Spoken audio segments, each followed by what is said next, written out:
আজকে ডাব্লিউবি মাদ্রাসা বোর্ডের group D N T exam ছিল। এই এক্সামে যে সমস্ত অঙ্ক প্রশ্নগুলো এসছে সেই সমস্ত অঙ্ক প্রশ্নগুলো সলভ করে তোমাদের সাথে শেয়ার করছি। আমি এক পরিচিতি পরীক্ষার্থীর কাছ থেকে এই কোশ্চেনগুলো কালেক্ট করেছি এবং তোমাদের সাথে আমি কোশ্চেনগুলোকে সলভ করে তোমাদের সামনে দেখাচ্ছি। প্রথম প্রশ্ন ছিল, কোন ক্ষুদ্রতম সংখ্যা থেকে 11 বিয়োগ করলে বিয়োগফলটি 30, 36, 42, 48 দ্বারা বিভাজ্য হবে? এই প্রশ্নটির আনসার কিভাবে করবে?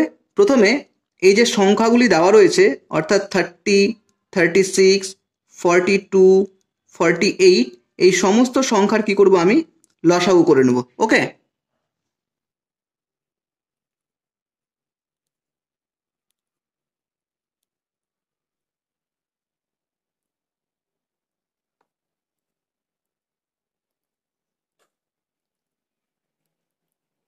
আমার লসাগু হয়ে গেছে। এবার সবগুলোকে আমি একসাথে মাল্টিপ্লিকেশন করব অর্থাৎ গুণ করব।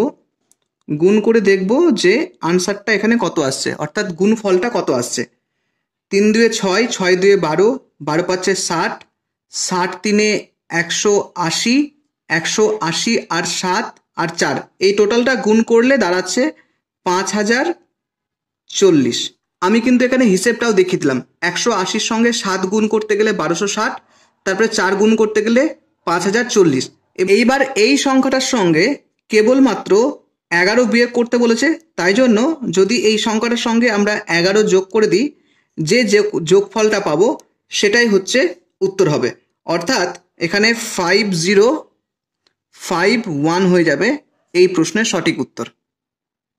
সেকেন্ড প্রশ্নটি ছিল, আমিনা বিবির বেতন প্রথমে 20% বৃদ্ধি পেয়ে 20% হ্রাস পেল, তাহলে আমিনা বিবির বেতন কত পার্সেন্ট বৃদ্ধি পেল বা হ্রাস পেল? অর্থাৎ এখানে বলা হয়েছে আমিনা বিবির বেতন প্রথমে 20% বৃদ্ধি পেয়ে তারপরে 20% কমে গেল, তাহলে বর্তমান যে বেতনটা দাঁড়ালো সেটা কত পার্সেন্ট বৃদ্ধি পেল বা হ্রাস পেল? তো আমি যদি এখানে একদম ভেঙে অঙ্ক করি তাহলে আমি ধরে নিলাম প্রথমে যে আমিনা বিবির বেতন প্রথমে কত ছিল, 100 টাকা ছিল। এখানে যেহেতু টাকার অঙ্ক বলা নয় তাহলে আমি ধরে নিলাম যে আমিনা বিবির বেতন কত, 100 টাকা। তাহলে প্রথমে বলা হয়েছে যে 20% বৃদ্ধি পেল, তাহলে কত পেল? তাহলে 100-র সঙ্গে 20% যদি আমি যোগ করি তাহলে সেই বেতনটা বৃদ্ধি পেল। তাহলে 20% মানে কি, 20/100। তাহলে আমি যদি 100 কাটাকাটি করি তাহলে 20 টাকা হলো। তাহলে প্রথমে বেতন কত ধরেছিলাম, 100। তাহলে এখন কত বেতন হলো, 100 + 20 অর্থাৎ 120 টাকা বেতন দাঁড়ালো। তাহলে 20% বেতন বৃদ্ধি পেয়ে বেতন দাঁড়ালো 120 টাকা।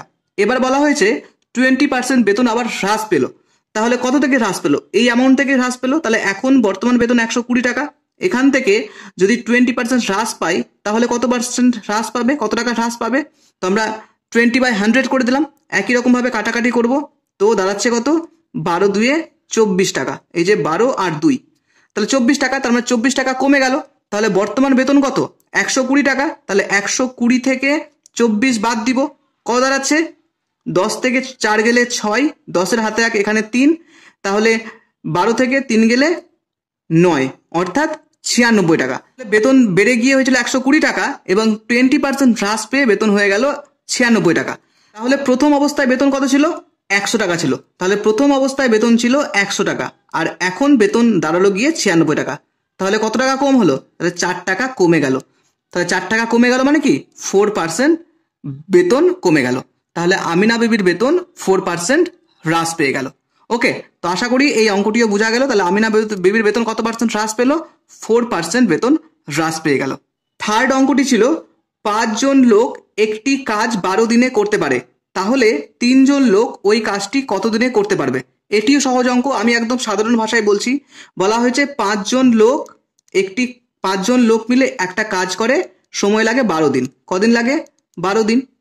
তাহলে যদি একজন লোক সেই কাজটি করে তাহলে কতদিন সময় লাগবে?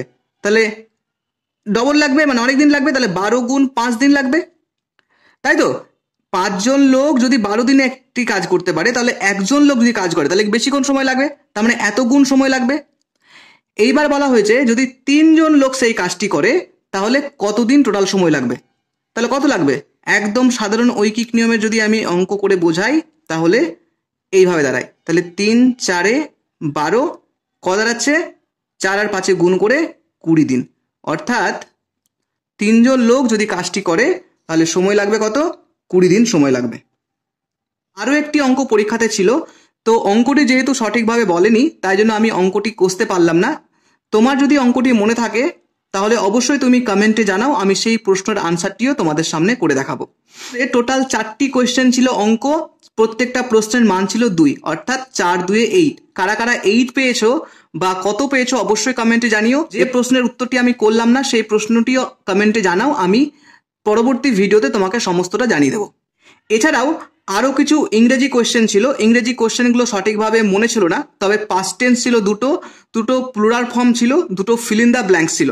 তো যেহেতু তার সঠিকভাবে মনে নেই সেহেতু আমি ভিডিও করতে পারলাম না। তোমার যদি মনে থাকে তাহলে অবশ্যই তুমি জানাও, আমি অবশ্যই সেটিরও ভিডিও করে দেখাবো। তো আজকে এখানেই থাক। চাকরি সংক্রান্ত যাবতীয় তথ্য পাওয়ার জন্য আমাদের চ্যানেলটিকে সাবস্ক্রাইব করে রাখতে পারো, অবশ্যই উপকৃত হবে। Thank you.